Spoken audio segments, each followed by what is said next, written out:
All right, let's get into it. You know, every single project tells a story. And today, we're going to be the detectives. We're going to grab our magnifying glass and dig into the clues hidden deep inside a project schedule. Our mission? To figure out if that story is a blueprint for success or, a total disaster waiting to happen. So, our investigation starts right now. I mean, think about it for a second. With millions of dollars and countless hours on the line, what really separates a successful project from one that just completely goes off the rails? Well, the answer, as you're about to see, is almost always hiding in plain sight. And that's it, right there. The answer is almost always found in a thorough, almost forensic review of that initial project schedule. This is our one shot, our best chance to spot those huge red flags before they morph into full-blown catastrophes. This is exactly where our investigation has to begin. Okay, so just like any good investigation, we have to start with the basics. Before we dive headfirst into that complex web of activities and tasks, we have to check the paperwork, the fundamental settings and standards that the entire schedule is built on. So for this initial sweep, we're hitting 4 key areas. First, are quality standards even being enforced? Second, are the basic IDs and calculations actually correct? Third, let's confirm the core software settings are what they should be. And finally, we're on the lookout for any of those big-picture constraints that could cause major trouble right from the get-go. Our first clue might seem super simple, but trust me, it's incredibly telling. It's the data date. Basically, the schedule's as-of date. This date must match the official project start date. If they don't line up, that's a huge flashing red flag. It means the entire plan is already out of sync with reality before day 1 is even started. Okay, another key setting to check is something called retained logic. Just think of it like this. It's the default industry standard rule for how the schedule should calculate progress when things, inevitably, happen out of order. Now, if a schedule uses something else, like a progress override, there had better be a very good reason. Because if not, it could be a sneaky attempt to hide the project's true status down the line. Okay, with the foundation checked, our detective work moves on to phase 2.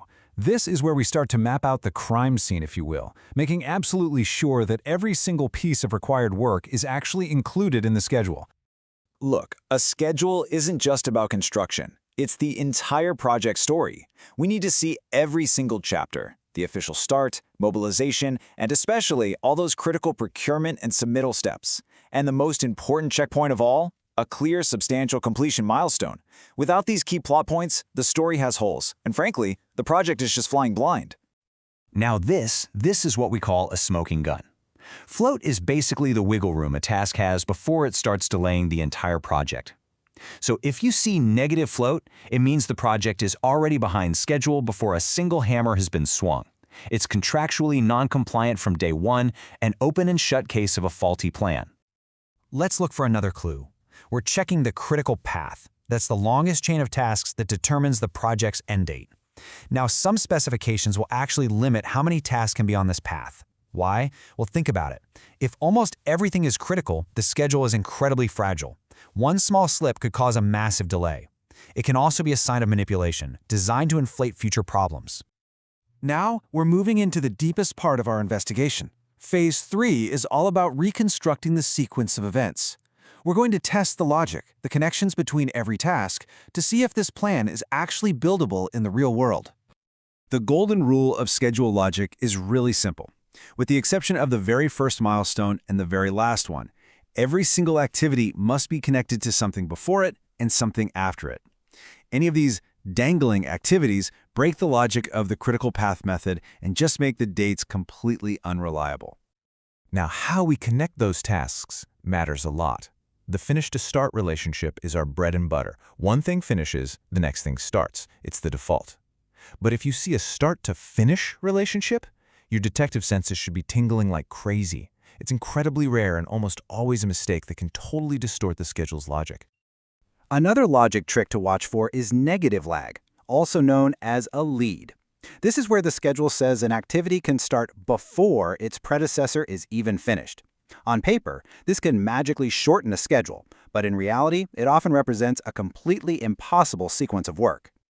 And here's why that's so dangerous. As the experts will tell you, negative lags are often used to hide the fact that a project plan is just not workable within the required time frame.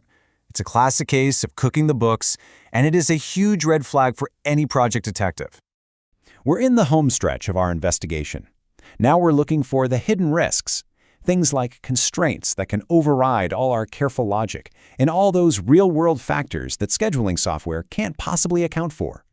So there's a right way and a very, very wrong way to handle deadlines in a schedule. A mandatory finish constraint, that's the bad guy here. It acts like a brick wall, breaking all the logic and making it impossible to calculate float. The good guy is a finish on or before constraint. It represents a contract milestone, but allows the network logic to breathe and calculate float properly. Finally, a great detective knows the truth isn't always in the data. You have to get out of the office and apply some real-world logic. Does the schedule have crews pouring concrete in a freezing winter? Does the work sequence even make physical sense on a job site? And you should always check the activity logs. They're like a suspect's diary, often revealing hidden assumptions that can crack the whole case wide open. So, in the end, that's what this is all about. A project schedule isn't just data, it's a narrative. And by using these detective techniques to investigate the foundation, the scope, and the logic, you can determine if that story is a well-plotted path to success or just a poorly written tragedy waiting to happen. The clues are all there, you just have to know where to look.